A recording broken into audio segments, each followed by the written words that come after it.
Read करो। अच्छा। Hmm, what is the best next step management of this patient? আচ্ছা, brain X-ray, lumbar spine show mild degenerative change.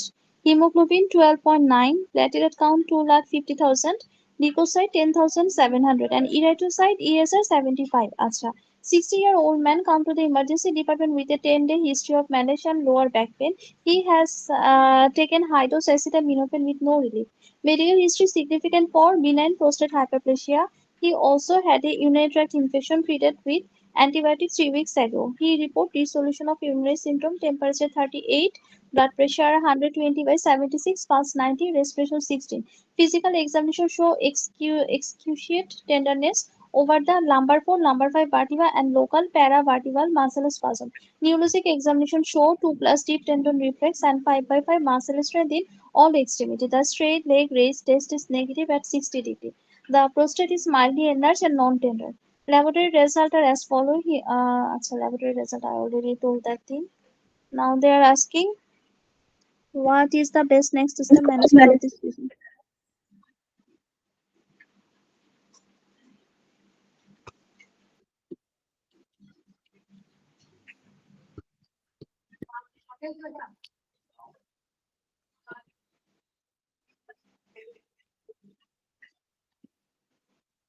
एक second आप sorry.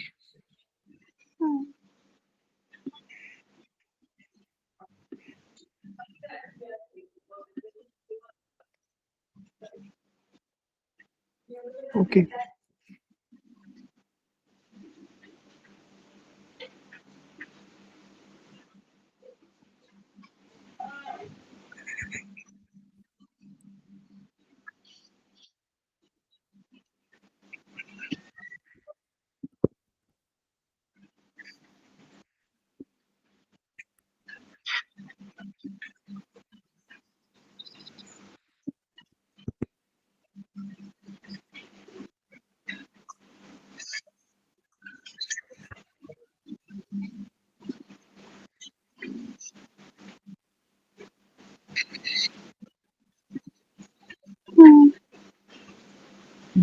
पता था काम खराब हो गया, इसको डिलीट करो नोट को। इसको कैसे रिमूव करते हैं? ओके ठीक है।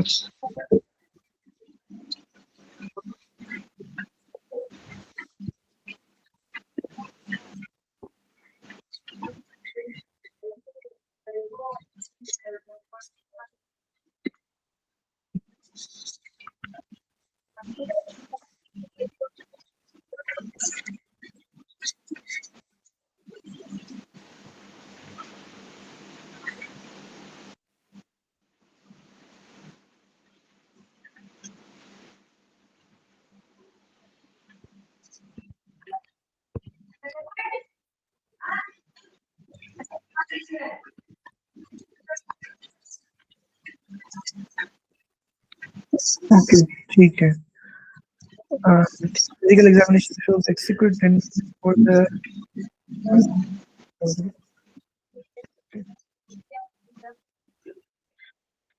plus tendon is the index of the system.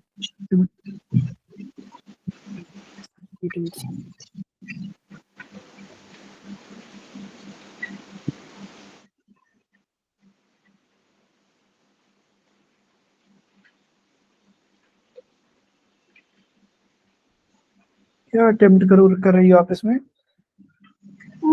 यहाँ पे MRI of the spine.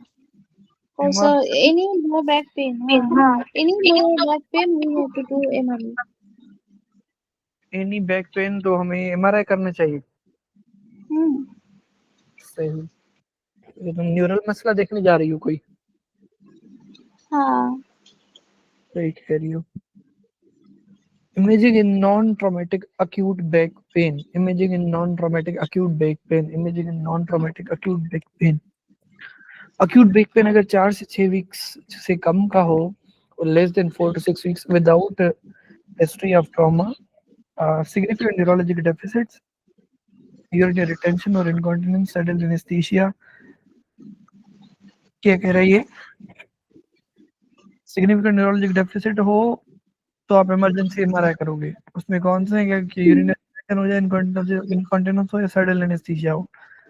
Left extremity lower extremity की वीकनेस हो involving multiple nerve roots, cord compression हो, हमें एमआरआई करना चाहिए। अगर नहीं है सस्पेक्टेड फीवर, स्पाइनल टेंडरनेस, क्या लिखा है इंट्रावेनस ड्रग यूजर और अपना इम्यूनोसप्रेशन।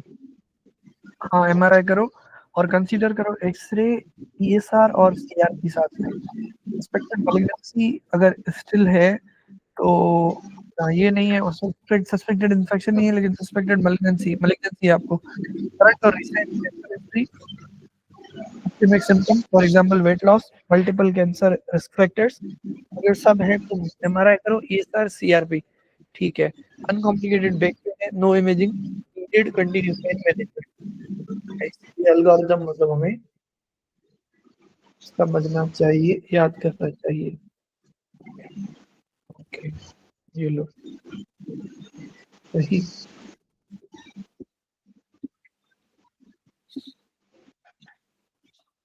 ओके पढ़ो इसके ऊपर discussion presentation. Acha.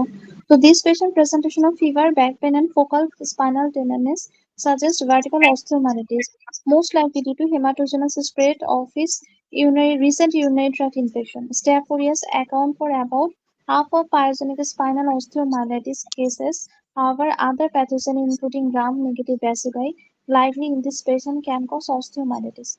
Vertical osteomyelitis often present with non-specific back pain that may be misdiagnosed as degenerative spine disease at the initial encounter. Fever is present in less than 50% case. Physical examination may show excruciate focal tenderness on percussion at the posterior spinous process of the affected vertebra. Patient may also have increased muscle spasm in the contagious area and decreased range of motion in the back. Epidural abscess may result in infection extend posteriorly to the epidural space. It is often cause severe back pain with motor and sensory abnormality, which can progress to paralysis. Acha.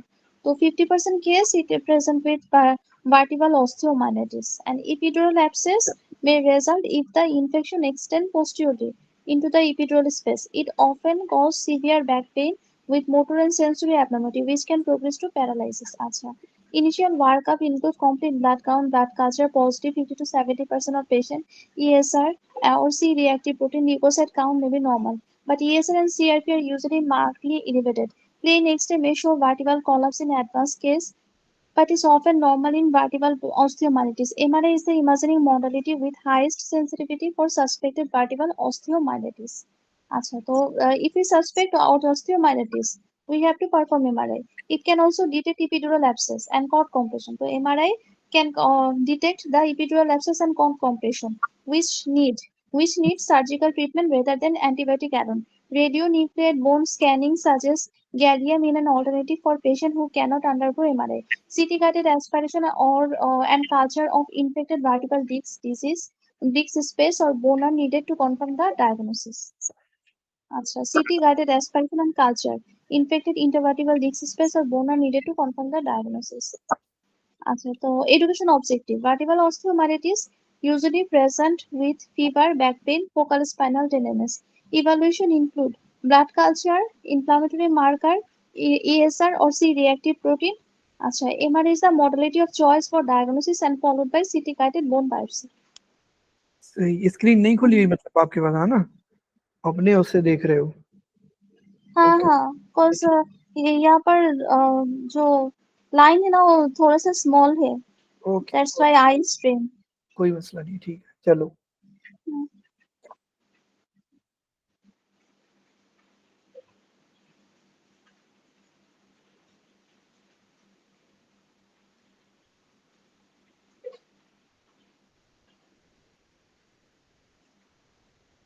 This patient's presentation of fever, back pain, and focal spinal tenderness suggests vertebral osteomyelitis. सही। Fever, back pain, focal spinal tenderness, इससे हमें पता चलता है vertebral osteomyelitis, Osteomyelitis. most likely due to hematogenous spread of his recent urinary tract infection. Staph aureus account for about half of the pyogenic spinal osteomyelitis cases.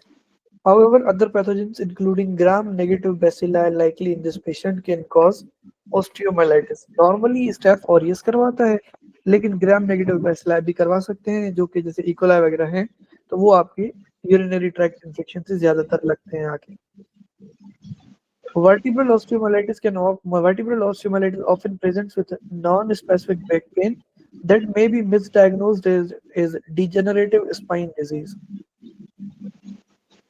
जो vertebral osteomyelitis है, sometime वो non specific back pain के साथ आता है, तो sometime हम जो लोग क्या करते हैं, डिजेनरेटिव स्पाइन डिजीज के तौर पे हम उसको डायग्नोस कर लेते हैं.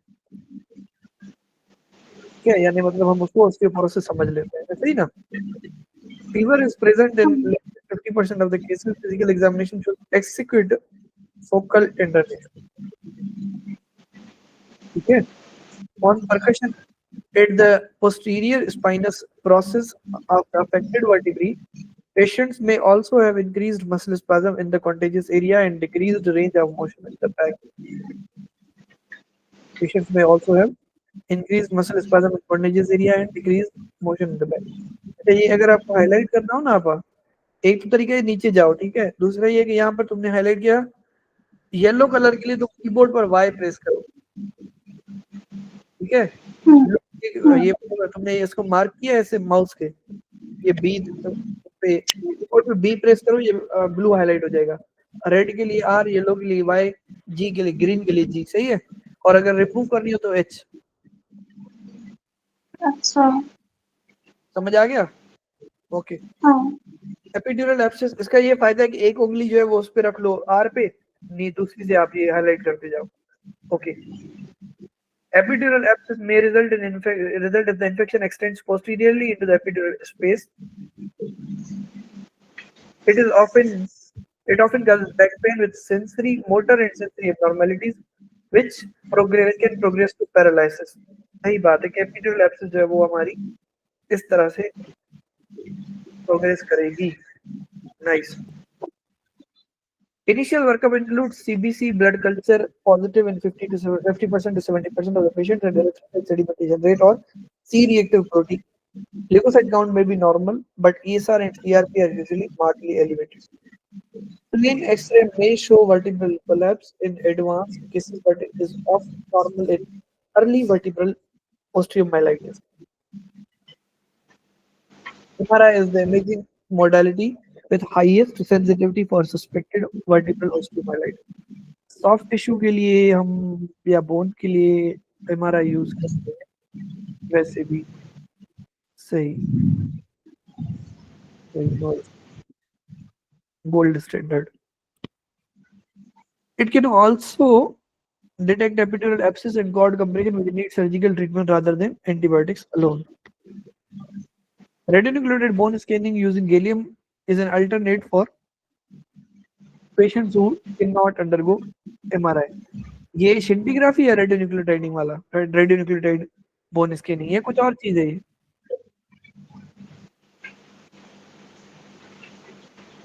scintigraphy पढ़ी है कभी? तो आप आ जाओ. CT guided aspiration and culture of infected intervertebral disc space or bone are needed to confirm the diagnosis. पढ़ो ऑप्शंस पढ़ो. Option okay. Option A and E. Renal imaging CT scan preferred. Or ultrasound can identify renal abscess or calculi causing obstruction. So if there is any renal abscess or calculi, then we go for CT or ultrasound, which are of possible complication from pyelonephritis. This patient has no urinary symptom and the spinal examination finding make osteomyelitis more likely. Although CT abdomen may detect vertebral disease to a certain extent, it is not very sensitive to detect associated spinal cord pathology. High false negative rate for epidural abscess. Choice C, pain control. Pain control and physical therapy are recommended for patients with muscle strain or simple back pain with no fever, recent infection, focal tenderness, or other red flag feature. History of cancer. আচ্ছা তো pain control and physical therapy recommended for patient with muscle strain or simple back pain with no fever, recent infection, focal tenderness or other red flag feature. আচ্ছা choice D, prostate biopsy. Prostate biopsy would be indicated if digital rectal examination show prostate nodule induration or asymmetry. This patient examination had no such feature, therefore infection is more likely given the fever. আচ্ছা tectinium bone scan less specific than gallium imaging diagnosis rather than osteomyelitis because it also detects fracture and may result in false positive finding. The study may also be negative in the early phase of infection. Even gallium-based radionuclide bone scan may miss associated epidural abscess or psoas abscess, which are commonly associated with osteomyelitis and may need drainage rather than antibiotic alone. Hmm. क्योंकि antibiotic treatment हम उसका करके बैठे थे पहले से। Read करो। अच्छा next question which of the following is most appropriate next step in management of this patient? 60-year-old man undergo a laparotomy for intestinal obstruction secondary to addition from cholecystectomy 2 years ago. Medical history include type 2 diabetes mellitus, hypothyroidism, hypertension. On post-operative day 3, the patient report intense pain around the laparotomy wound. Temperature 38.3, blood pressure 121/76, pulse 100, respiration 16. Examination of the wound show abundant cloudy, gray discharge and dusky fibrous subcutaneous tissue. Examination of the wound show abundant cloudy gray discharge and dusky fibrous subcutaneous tissue. Sensation is decreased at the wound is serum glucose level 320 which of the following is most appropriate next step in management of this patient? আচ্ছা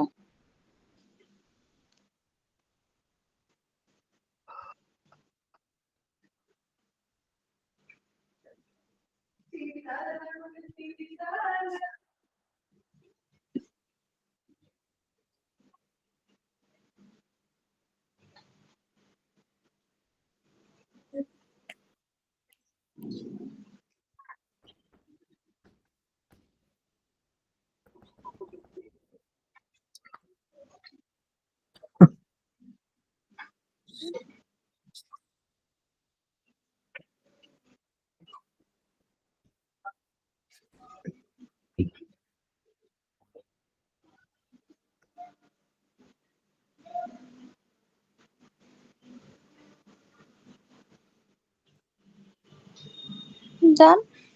एक second.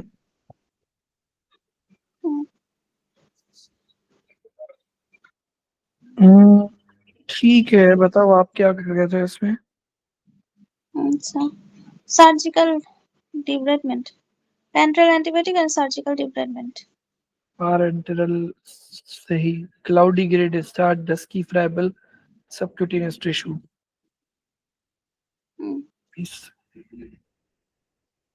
Dusky friable subcutaneous tissue. चलो आपके कहने पे करते हैं D. सही है आपा, तुम तो होशियार हो गई हो। Parenteral antibiotic and urgent surgical debridement. Noise 86% लोग यहाँ पे होशियार थे। हैं। वाह, हाँ माशाल्लाह। चलो चलो अच्छा तुम लिखो। आओ, हाँ read it। टीचर ये necrotizing fasciitis थी cause several cloudy gray discharge and dusky fibrous subcutaneous tissue. अल्हम्दुलिल्लाह। हाँ, सही कह रही है बिल्कुल। जो ये जो बात है, डस्की फ्रैबल जो टिश्यू है, इसको हमें बाहर निकालना पड़ेगा, इसको डिब्राइड करना पड़ेगा। मेरा दिल ग्लूकोज की तरफ जा रहा था, लेकिन मैं मतलब सेकंड ऑप्शन मेरा ये भी मेरे माइंड में था, ए वाला। बट सही है, जब अपना सबके टिश्यू है तो उसको रिमूव करना होता है हमने, क्यों अदरवाइज वो बैक्टीरिया का रहने का गढ़ बन जाता है। हाँ नीचे वो बात करेगा इस तरह की। चलो पढ़ो।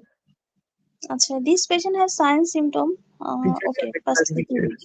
TBs okay Microbiology, Streptococcus pyogenes. Streptococcus pyogenes group is Streptococcus, Staph aureus and Clostridium perfringens polymicrobial. Feature of necrotizing fasciitis. আচ্ছা, Pyogen, Staph aureus, Clostridium perfringens polymicrobial. Polymicrobial. আচ্ছা.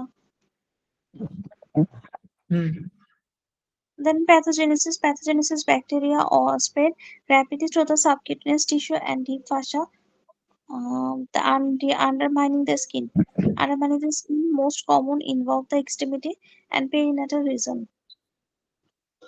Now the clinical manifestation of an antecedent history of minor trauma, erythema of overlying skin, swelling and edema, pain out of proportion to examination finding, systemic sign fever, hypotension, require surgical debridement and broad spectrum antibiotic therapy.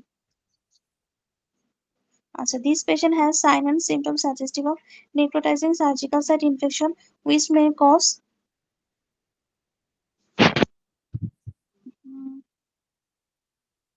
which may include pain, edema. which may include pain, edema, erythema spreading beyond the surgical site, systemic sign of fever, tachycardia, and hypotension. Systemic signs such as fever, tachycardia, and hypotension, paresthesia or anesthesia at wound age, purulent cloudy gray discharge, dishwater drainage, and subcutaneous gash or crepitus.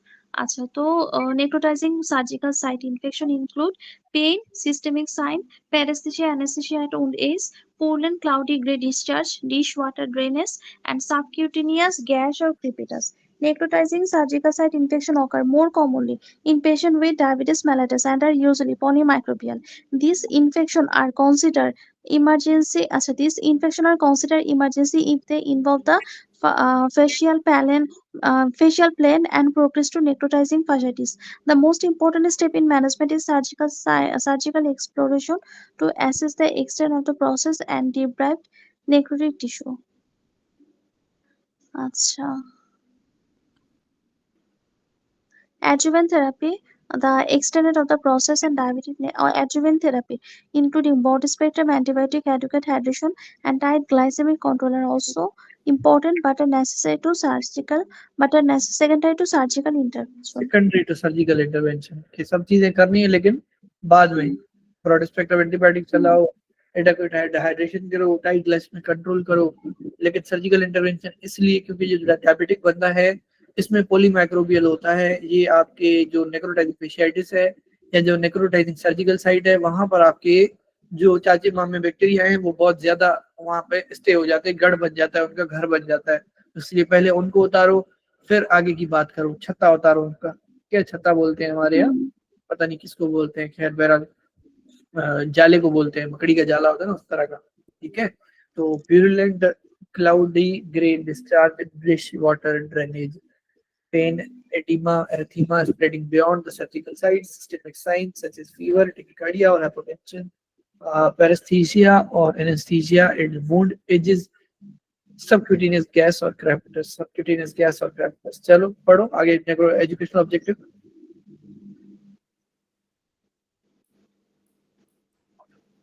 Necrotizing surgical site infection is characterized by intense pain in the wound, systemic signs, for example, fever, decreased sensitivity at wound edges, cloudy gray discharge, and sometimes crepitus. Early surgical exploration and debridement are essential. Choice A, appropriate wound dressing and tight glucose control have a key role in adequate surgical wound healing in patients with diabetes mellitus. However, once infection is established, a definitive treatment with surgical exploration and antibiotic therapy is needed. ठीक है। Negative pressure wound therapy, which includes vacuum assisted wound closure, is a wound dressing system that applies subatmospheric pressure to a wound that accelerates the healing process. It is typically reserved for healthy granulating wounds. It is not used initially when a wound is necrotic or has invasive infection. Intravenous antibiotic therapy alone is sufficient for wound infections limited to cellulitis, but surgical debridement is required when the infection penetrates the deeper skin layers and adjacent tissue. As in this patient, topical antimicrobial agents do not have a clear role in surgical site infections. They are not useful for prevention because they can inhibit wound healing, and they are not a substitute for parenteral therapy once the infection has been established.